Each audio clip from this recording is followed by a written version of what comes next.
Somewhere in Siberia, 40,000 years ago, a fire is dying. The last embers throw thin orange light across a clearing, barely enough to see by. A small group of humans sleeps huddled together, wrapped in animal skins, breathing slowly in the freezing dark. And at the edge of the tree line, just beyond the reach of the fire's glow, a wolf is watching them. It has been watching for 3 nights, not hunting, not circling, just watching. The wolf is gray, lean from the Ice Age winter. Its ribs press against its skin. It can smell the meat these humans have, the leftover bones from a kill 2 days ago, piled near the fire. It could try to take the food. It has the speed. It has the teeth. But something is stopping it. And on this night, for reasons that science is still trying to fully explain, one of the sleeping humans opens their eyes. They see the wolf. The wolf sees them. Neither one moves. What happened in that moment, that single, frozen, terrifying pause, is the question that changes everything. Because whatever decision was made that night, it didn't just affect those 2 individuals. It changed the entire trajectory of human civilization. This is the story of that night, and what it cost both sides to survive it. To understand what happened between humans and wolves, you first need to understand who these 2 species were before they met. 40,000 years ago, modern humans had left Africa tens of thousands of years earlier. They were smart, cognitively modern, capable of complex language, planning, art, and abstract thought. But they were also physically vulnerable in a way that is almost impossible to imagine today. No walls, no medicine, no weapons beyond what they could carry. In a world of cave lions, mammoths, and short-faced bears, creatures that made today's predators look small, a group of humans was fragile. Survival wasn't guaranteed for anyone. It was earned every single day through cooperation, intelligence, and fire. The wolf was something else entirely. Wolves, by this point,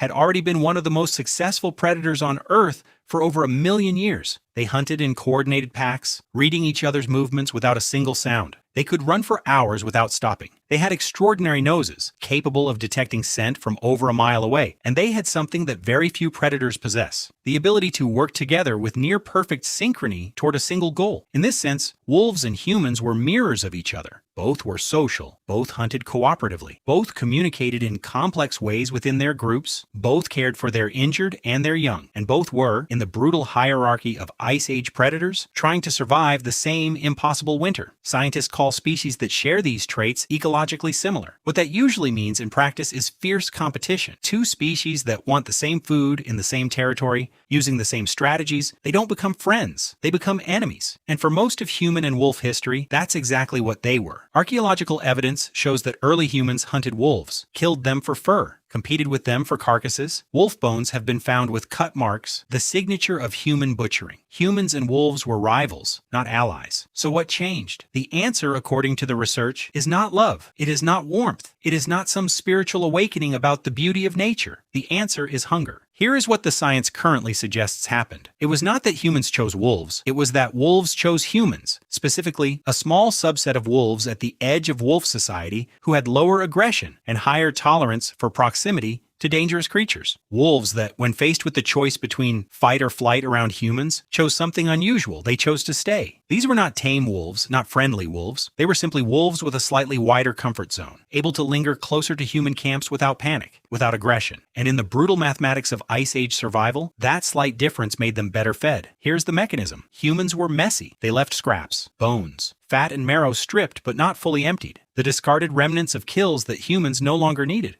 For a hungry wolf in the grip of a brutal winter, a human camp at winter's end was something extraordinary, a reliable source of calories that didn't require a hunt. And humans over time noticed these wolves, the ones that lingered, the ones that didn't run, the ones that watched. At first, the humans almost certainly tried to drive them away, threw rocks, made noise. The wolves that fled never came back. But the ones with that slightly lower fear threshold, they came back, night after night. A 2021 study published in Scientific Reports proposed something remarkable: that early hunter-gatherers in northern Eurasia began feeding wolf pups, not to domesticate them, not with any plan in mind, but because they were there, hungry, small, and non-threatening. And humans, like wolves, have a deep biological pull toward feeding the vulnerable young of their own and other species. What started as an opportunistic feeding may have gradually, over generations, become something else. But here's the part the story usually skips. This process didn't happen in a single generation, or 10. Scientists estimate the gap between the first wolf that lingered near a human fire and the first animal that could genuinely be called a dog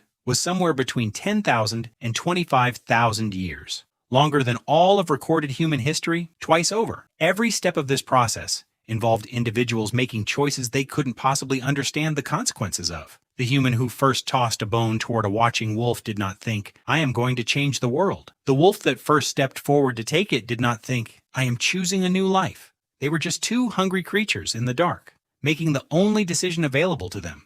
This is the part of the story that haunts scientists. Domestication is not a gift, it is a trade. And to understand what the wolf traded away, you have to look at what a domestic dog is compared to its ancestors. Wolves have a brain up to 30% larger than a modern dog of equivalent body size, depending on breed. They are faster, stronger, have better endurance, sharper senses, and vastly higher problem-solving ability when operating independently. Wild wolves can navigate hundreds of miles across territory they have never seen. They maintain complex social hierarchies. They raise their young with extraordinary care and intelligence. Domestic dogs, by comparison, are cognitively simpler in almost every measurable way when acting alone. They are more dependent, more compliant, less capable of independent survival. What domestication did over those thousands of years of proximity to humans was essentially redirect the wolf's extraordinary intelligence away from independence and toward reading human cues. Dogs became, by some measurements, the most skilled creatures on Earth at understanding human social signals, better than chimpanzees, better than any other animal studied. They gave up wildness, and in return they received something wolves had never had before, a species that would feed them, protect them, shelter them from the cold, grieve when they died. Humans, meanwhile, received something equally transformative, a partner, a species with a nose 1,000 times more sensitive than their own, a creature that could hear things happening half a mile away, a hunter that could track prey across frozen ground that left no visible trail, a guard that could detect threats at the perimeter of the camp while humans slept. One researcher from Caltech proposed something striking, that the partnership between early humans and wolves may have given Homo sapiens the decisive competitive advantage over Neanderthals. Neanderthals were physically stronger, cold adapted,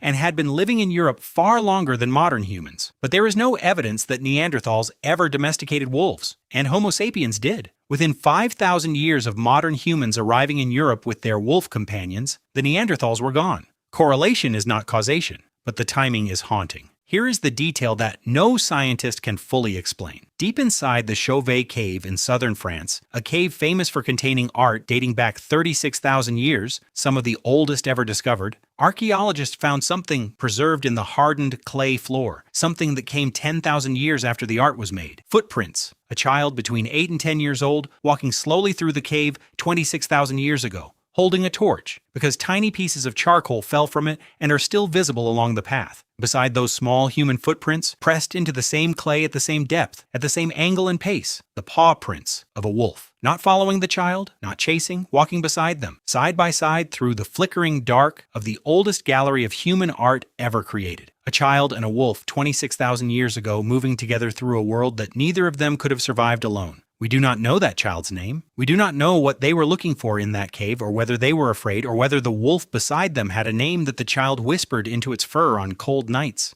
But we know they walked together, and we know that the distance between those two sets of prints, the gap between the human foot and the wolf paw, was small, as close as trust can be measured in stone. Science tells us when domestication happened, it tells us roughly how, it tells us the genetics, the geography, the approximate timeline. What it cannot tell us is what it felt like. On either side, the first time the decision was made not to run, not to attack, not to be afraid. Two species shaped by millions of years of evolution that told them the other was a threat, somehow across thousands of years and thousands of individual choices choosing differently. What does that say about intelligence, about hunger, about the strange mathematics of survival that sometimes produces, against all logic, something that looks almost like friendship? Perhaps the most remarkable thing about that night in Siberia, whenever it happened, wherever it was, is not that a human and a wolf decided not to kill each other. It's that they decided, slowly, across generations, to do something far harder, to need each other. Every dog sleeping beside a human tonight is carrying that decision forward. 40,000 years of it. The echo of two creatures at the edge of a dying fire, in the dark, choosing to close the distance rather than run. Why though? Maybe because surviving alone was never really an option for either of them.